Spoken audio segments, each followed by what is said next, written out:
The Dallas Cowboys entered the 1980 season with lofty ambitions, but without a number of veteran starters, including Cliff Harris and Roger Staubach.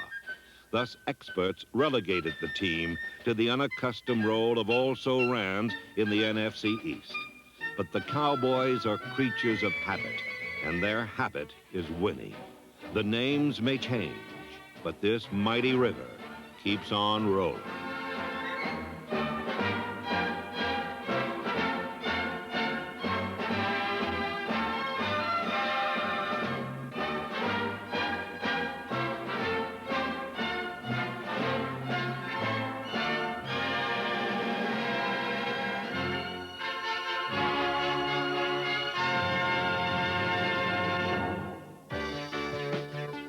While observers predicted a third-place finish in the division and found few reasons for their 14th trip to the playoffs in 15 seasons, there was no air of the underdog in Dallas.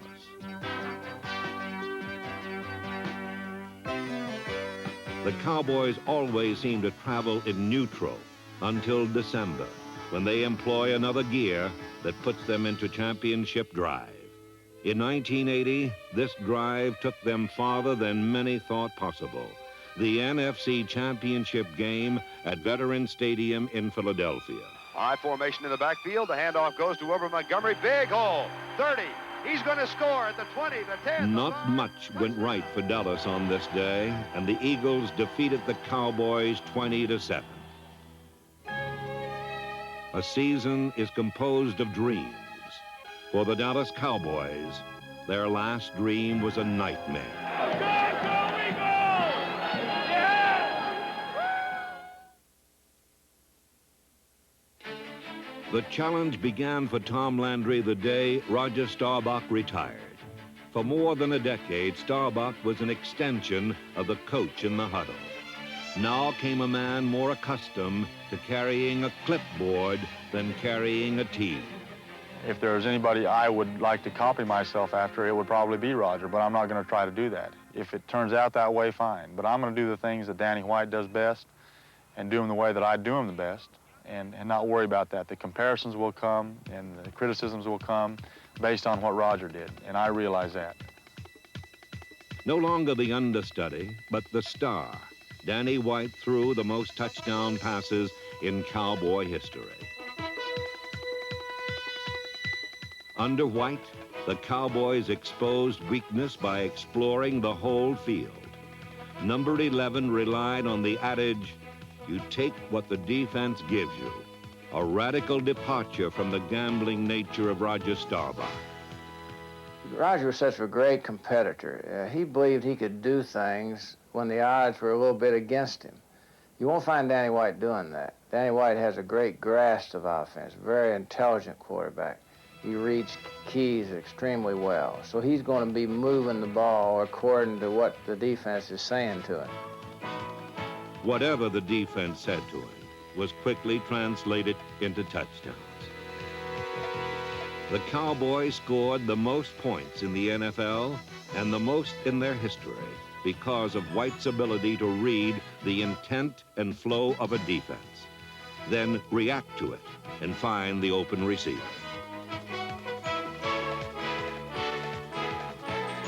What White had to prove was something Staubach usually delivered, victory in a game that seemed hopelessly lost.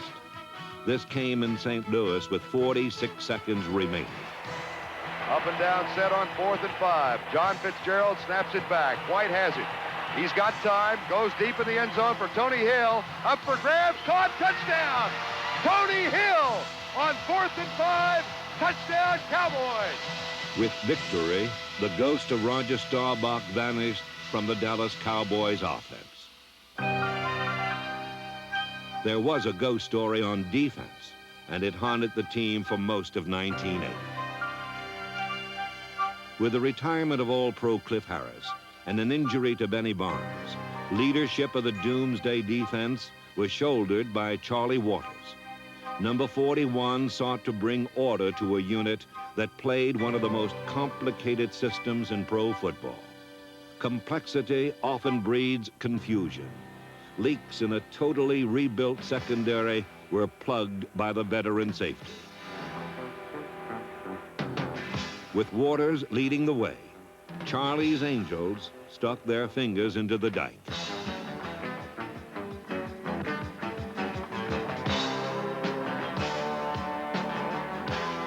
The end result was that youngsters like Steve Wilson, Dennis Thurman, Anthony Dickerson, Dexter Clinkscale, and number 34, Aaron Mitchell, created turnovers in such numbers the team doubled their figures of a year ago.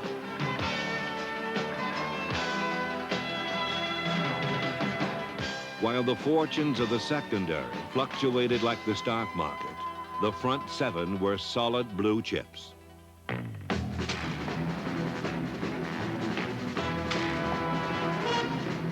Linebackers Bob Brunick, D.D. Lewis, and number 58, Mike Hegman, were rarely fooled, and the front four made passing foolhardy.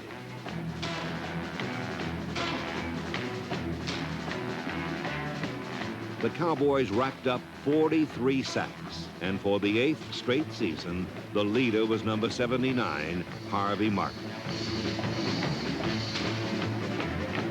Doomsday became even more frightening with the return of a prodigal son, Ed Too Tall Jones, number 72. I think he's probably better shape than he's been in before. He trained hard all last year for boxing, and this helped him, his reflexes as well as his conditioning. And I think he's got a clearer mind. I think he's got a more intent of being a football player. When he was with us before, I don't think he ever thought he wanted to be a football player. He wanted to be something else, and he ended up boxing. But now he's resigned himself to the fact he's a football player.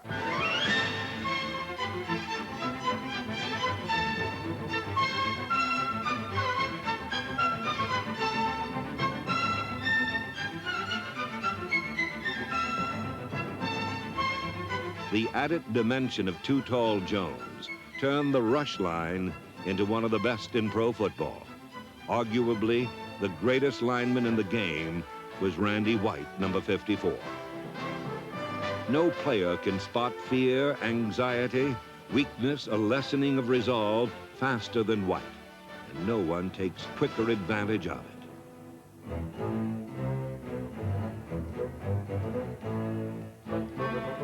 He falls on opponents like an avalanche, or grinds them into the turf like cigarette butts. He accomplishes all this despite being double-teamed on every play.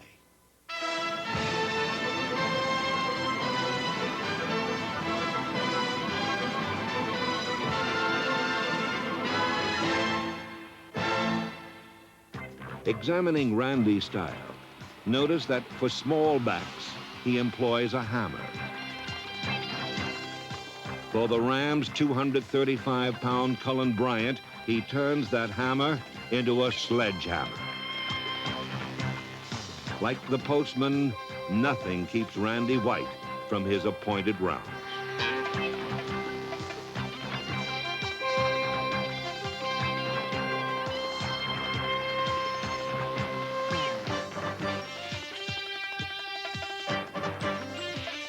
Perhaps one play sums up White's desire.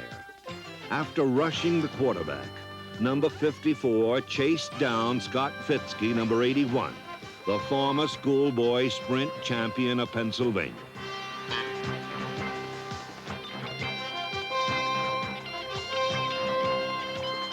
Randy White is a hunter, and teammates can make a career scavenging after the remains of his hits. With White as their catalyst, the Doomsday defense scored 4 touchdowns and nudged the Cowboys closer to their 15th straight winning season.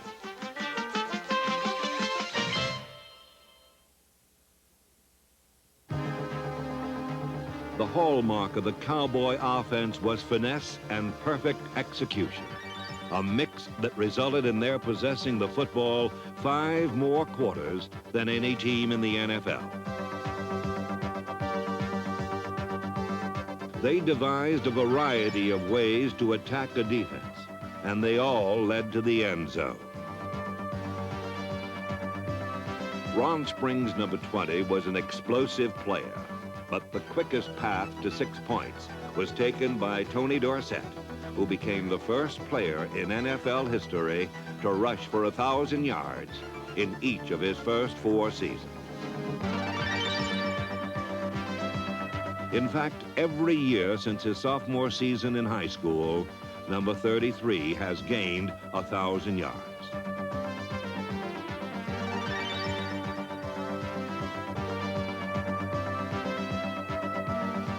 Dorsett is a spinning top, whirling and twirling, wheeling and dealing, turning heads, and twisting tacklers.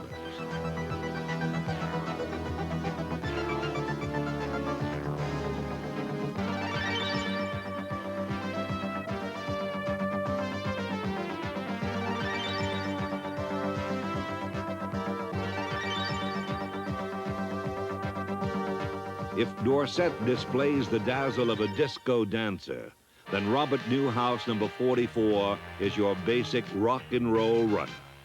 Tackling him is harder than knocking a tank off its treads.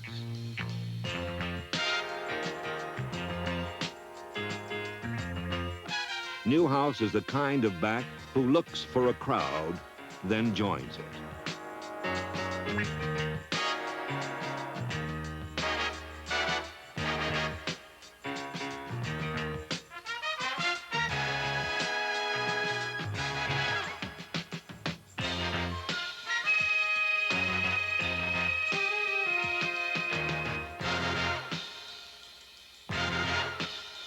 Balance in the Cowboy offense was reflected by 26 rushing touchdowns and 30 passing scores.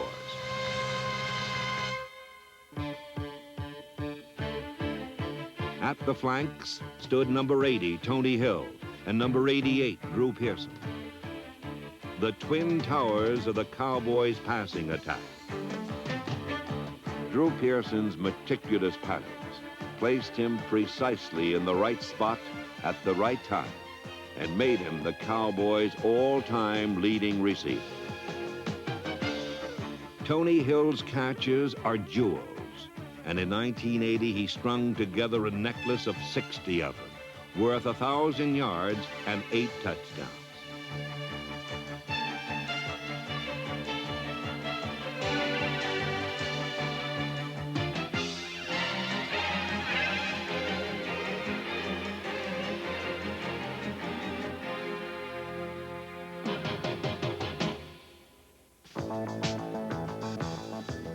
The setting for all this excitement lies just outside Dallas, Texas Stadium, the Bermuda Triangle of the National Football League.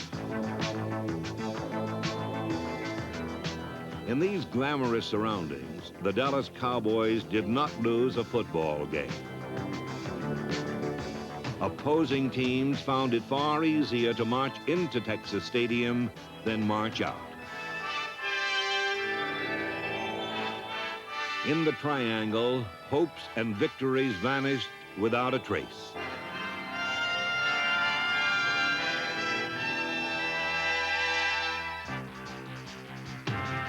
The only rain that fell here was a shower of touchdowns that dropped into the hands of Butch Johnson and Billy Joe Dupree.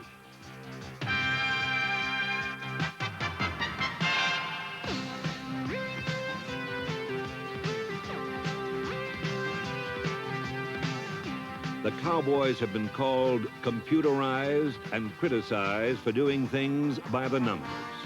The numbers, however, were staggering. Fancy footwork is the trademark of Raphael Septien. In the triangle, every Cowboy danced some new steps. Left, pulls up, being chased by Ed Jones. Jones has him. It's intercepted by John Dutton. Dutton is heading for the goal line. He will score. John Dutton, the Cowboy tackle, touchdown. The most gratifying moment at Texas Stadium was provided by the man they call Bubba. Kruzak has it. No blitz coming. He is hit. The ball is intercepted by Larry Cole. Here's the Cowboys defensive tackle with a touchdown. Larry Cole has done it again. 44 yards for the guy who has made a specialty of scoring against the Washington Redskins. Old Bubber ends an 11-year drought. He hadn't scored against them since 1969.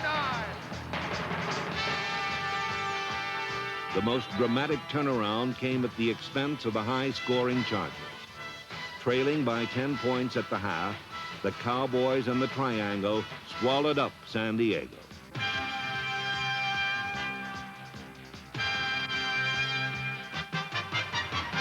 White play action. Rolls out. There's nobody open. He's going to have to freelance it. He flips it out for Saldi at the 15. Saldi going right. Saldi at the 10 to the 5. Touchdown, Cowboys!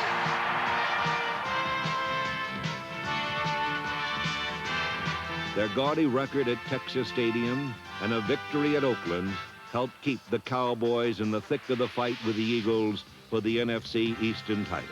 But their drive to a championship appeared to burn out in Los Angeles.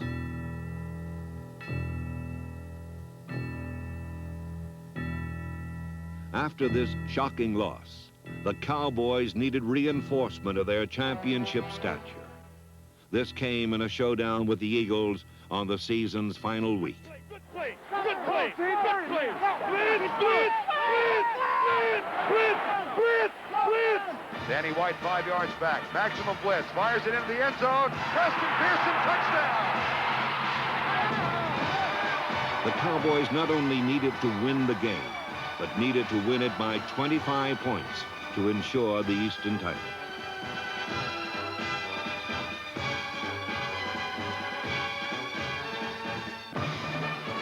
The Cowboys ultimately fell 17 points short of the title, even though both teams owned identical 12-4 records. They had made the playoffs and earned the respect of Dick Vermeil. I think Dallas Cowboys are a super football team. A super football team. And they very well could be a Super Bowl football team. They're very, very well coached. They're very talented. And they have a lot of class.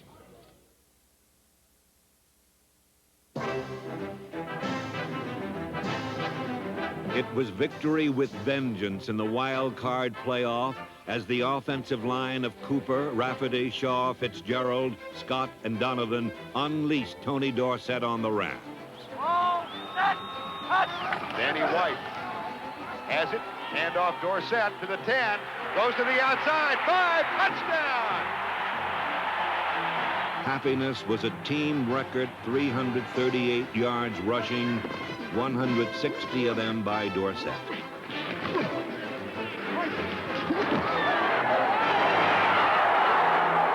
on, Tony! At the 5, driving touchdown! Oh, that's a great individual move. The team that in September appeared so vulnerable became what they have always been, the boys of winter, a time of the year when Lady Luck is always on their side. Shotgun formation, White back at the 40. Rams 11 men up on the line. Maximum blitz is coming.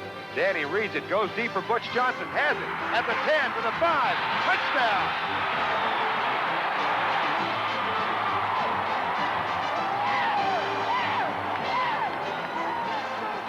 Revenge was sweet. The Cowboys won everything there was to win, using every way there is to win.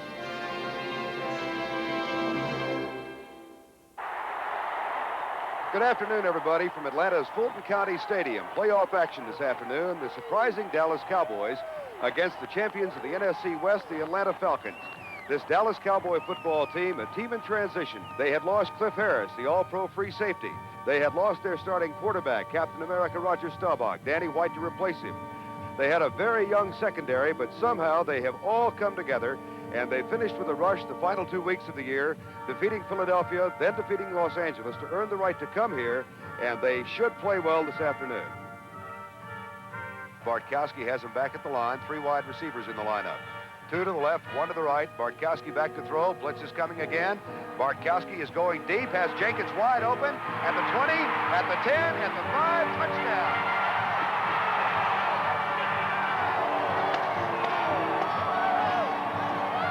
Although the Falcons were the Cinderella team, it was the Cowboys who were dancing toward midnight as deep in the last quarter they trailed 27-17. But they have known great discouragement and swift revival in the past. When their tanks read empty, the Cowboys open reserves of spirit and inspired plays.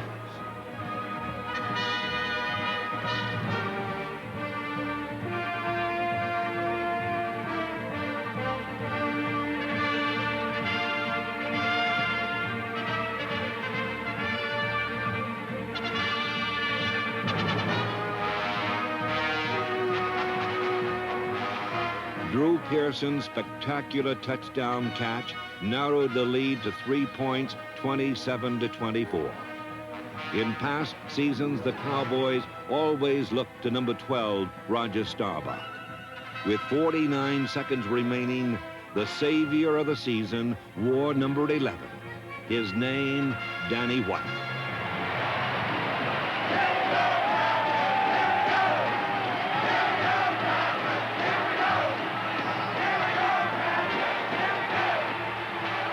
Come the Cowboys, still with 49 seconds to go.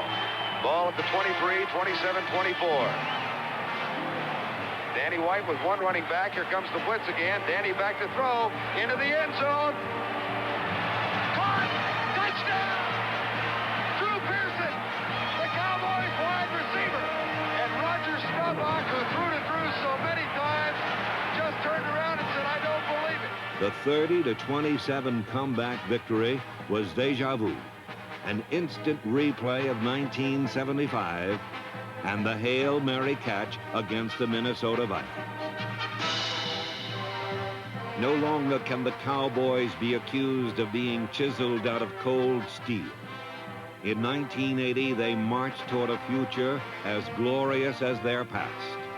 They are a team which has grown by the leap of one new star past another.